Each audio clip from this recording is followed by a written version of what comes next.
श्री शिवाय नमस्तुभ्यम। हर हर महादेव। स्वागत है आप सभी का आपके अपने चैनल हमारे संस्कार में।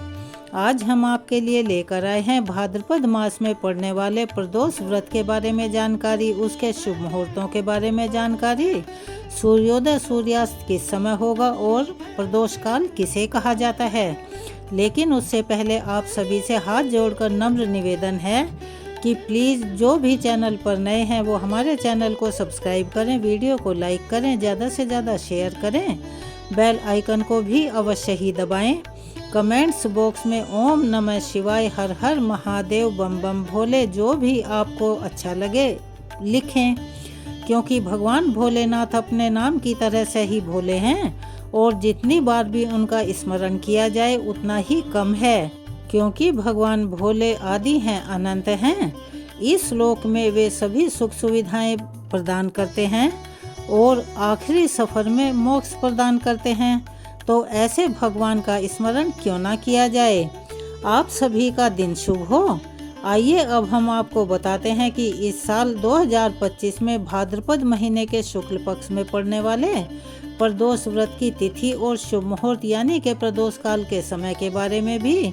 और इस बार त्रयोदशी तिथि 5 सितंबर शुक्रवार को सुबह 4:09 से शुरू होगी और इस तिथि का समापन 6 सितंबर शनिवार के दिन सुबह 3:12 पर हो जाएगा।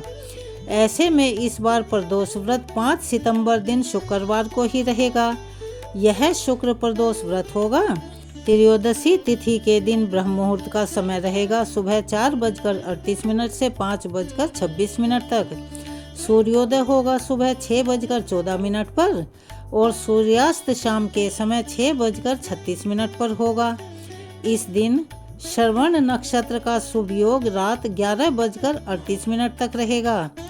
प्रातः काल की पूजा आप सुबह 4:53 से लेकर 6:01 तक कर सकते हैं और इस दिन शिववास नंदी पर रहेगा, जो कि बहुत ही शुभ माना जाता है। और राहु काल, जो ना पढ़ने में अच्छा लगता है ना सुनने में अच्छा लगता है, इसे बहुत अशुभ माना जाता है। इसीलिए आप सभी से निवेदन है और अनुरोध है कि राहु काल में कोई भी शुभ और मांगलिक कार्य करने से बचें। कुछ लोगों का कहना होता है कि काल वाल कुछ नहीं होते, लेकिन अगर वे भी इस समय में कोई भी शुभ काम ना करें तो अति उत्तम होगा, क्योंकि इस समय किए गए कोई भी कार्य अपने शुभ परिणाम नहीं देते हैं, वो अशुभ ही रहते हैं। तो राहु काल सुबह 10:30 से दोपहर 12 बजे तक रहने वाला है। शिववास नंदी पर होने के कारण यदि आपकी कोई विशेष मनोकामना हो तो आप प्रदोष काल के समय शिवलिंग पर केवल 1 लोटा जल अर्पित करके सच्चे मन से ओम नमः शिवाय मंत्र का जाप करते हैं और अपनी मनोकामना पूर्ण होने के लिए प्रार्थना करते हैं, तो भगवान भोलेनाथ की कृपा से आपकी मनोकामना अति शीघ्र पूर्ण हो जाएगी। 5 सितंबर शुक्रवार को प्रदोष काल का समय 5:51 से 7:21 तक रहेगा। अगर हम साधारण भाषा में कहें तो सूरज डूबने का जो समय होता है उससे 45 मिनट पहले और 45 मिनट बाद तक प्रदोष काल माना जाता है। यही वह शुभ मुहूर्त है जब आपको प्रदोष व रात में शाम के समय पूजा करनी होती है। यदि आप प्रदोष काल के समय घर पर नहीं हैं या आपकी कोई मजबूरी है कि उस समय आप पूजा नहीं कर सकते, तो आप जहाँ भी हैं, कैसी भी परिस्थिति में हैं, आप वहाँ पर मानसिक पूजा करके उन्हें अपना भाव समर्पित कर सकते हैं, मंत्रों का जाप कर सकते हैं जिसमें कोई रुकावट नहीं होती, और मानसिक भोग लगाकर उसके बाद जब भी आप अपने घर पहुँचें, आपके पास समय हो, घर वापस आकर विधि विधान से पूजा करके प्रसाद ग्रहण करके व्रत को खोल सकते हैं। प्रदोष व्रत में सुबह से लेकर शाम तक आपको जल, फल या ड्राई फ्रूट्स आदि का सेवन करना होता है। यह निर्जला व्रत नहीं रखा जाता। व्रत रखने वाले भक्तों को सुबह जल्दी उठकर स्नान आदि से निवृत्त होकर हाथ में जल और पुष्प लेकर व्रत रखने का संकल्प लेना आवश्यक होता है, क्योंकि बिना संकल्प के पूजा और व्रत मान्य नहीं होते। साधारण विधि से आप पूजा कर सकते हैं। समय हो तो कथा और आरती भी सुबह जरूर करें, लेकिन आजकल जैसे भागम भाग का युग है कि ऑफिस जाना है या किसी को दुकान पर जाना है या किसी और ज़रूरी काम से जाना है, तो सुबह के टाइम ज़्यादातर सभी लोगों के पास समय का अभाव होता है। लेकिन अगर ना हो तो अति उत्तम रहेगा कि आप सुबह व्रत रखने के बाद कथा और आरती अवश्य ही करें। शाम को प्रदोष काल के समय हो सके तो आपके पास कोई शिव मंदिर हो, वहां जाकर शिवलिंग का पूजन और अभिषेक करें।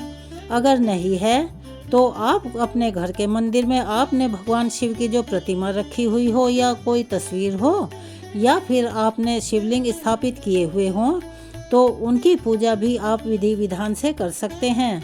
और शिवलिंग पर अभिषेक करने के साथ साथ आपको जिन सामग्री की ज़रूरत पड़ेगी वह इस प्रकार हैं। शिवलिंग तो आपके घर में होगा ही, उस पर चढ़ाने के लिए चंदन, बेलपत्र, भांग धतूरा, शमी पत्र या 108 अक्षत यानी बिना टूटे हुए चावल या 108 साबुत हरे मूंग, इनमें से जो भी सामग्री उपलब्ध हो आपको मिल जाए, आप श्रद्धा भाव से भगवान शिव को अर्पित कर सकते हैं। और सच्चे मन से भक्ति भाव से शिव चालीसा का, महामृत्युंजय मंत्र का या पंचाक्षरी मंत्र जो सबसे आसान है, ओम नमः शिवाय का जाप कर सकते हैं। इसके साथ साथ अगर आप श्री रुद्राष्टकम का पाठ कर सकते हैं या सुन सकते हैं, और कथा का पाठ तो अवश्य ही करें, क्योंकि बिना कथा के, श्रवण के या पठन के या दूसरों को सुनाए बिना व्रत अधूरा माना जाता है। जो लोग व्रत रखने में समर्थ नहीं हैं, यानी कि उन्हें कोई बीमारी है या शारीरिक प्रॉब्लम है या वे कमज़ोर हैं, तो वे भी इस दिन प्रदोष काल में शिवजी का पूजन अवश्य ही करें और कथा तो सुन ही सकते हैं। इसके बाद माता पार्वती की भी पूजा अवश्य ही करें और उन्हें श्रृंगार की सामग्री अर्पित करें। मंदिर में कुछ दान दक्षिणा अर्पित करें या फिर किसी निर्धन व्यक्ति को दान की सामग्री दान में दे दें, क्योंकि बिना दान दक्षिणा के भी पूजा, व्रत और उपवास अधूरे माने जाते हैं, उनका पुण्य प्राप्त नहीं होता। और इसके बाद आप भगवान शिव को खीर का भोग लगाएं, क्योंकि खीर भगवान भोलेनाथ को अति प्रिय है। खीर के अलावा फलों के जूस का, ड्राई फ्रूट्स का भोग भगवान को समर्पित करें और उसी को प्रसाद के रूप में आपको भी ग्रहण करना है और अपने परिवारजनों में भी प्रसाद के रूप में वितरित करें। जो लोग इस दिन नमक का सेवन करना चाहते हों या जिनकी मजबूरी हो, तो वे साधारण नमक छोड़कर सेंधा नमक से बने हुए फलाहारी जैसे आलू, कुट्टू या लौकी आदि का सेवन करें। और अगर आपको बहुत ज़्यादा दिक्कत है तो आप कुट्टू की या सिंघाड़े के आटे की पूरियां भी बनाकर खा सकते हैं। और अगले दिन इस व्रत में अन्न ग्रहण किया जाता है, तो अगले दिन सुबह सूर्योदय के बाद आप अपना व्रत खोल सकते हैं, यानी व्रत का पालन कर सकते हैं। भूलकर भी इस दिन नाखून, बाल इत्यादि ना काटें, ना ही घर में किसी को काटने दें, किसी का अपमान ना करें। यह थी आज प्रदोष व्रत के मुहूर्त और पूजा विधि के बारे में जानकारी। आपको कैसी लगी, आपके लिए कितनी फायदेमंद रही, अपनी राय कमेंट्स बॉक्स में अवश्य ही लिखें और हमारे चैनल को सब्सक्राइब करें, वीडियो को लाइक करें, ज़्यादा से ज़्यादा शेयर करें, बेल आइकन को भी अवश्य ही दबाएं। अपना सहयोग और प्यार हमें देते रहें। धन्यवाद।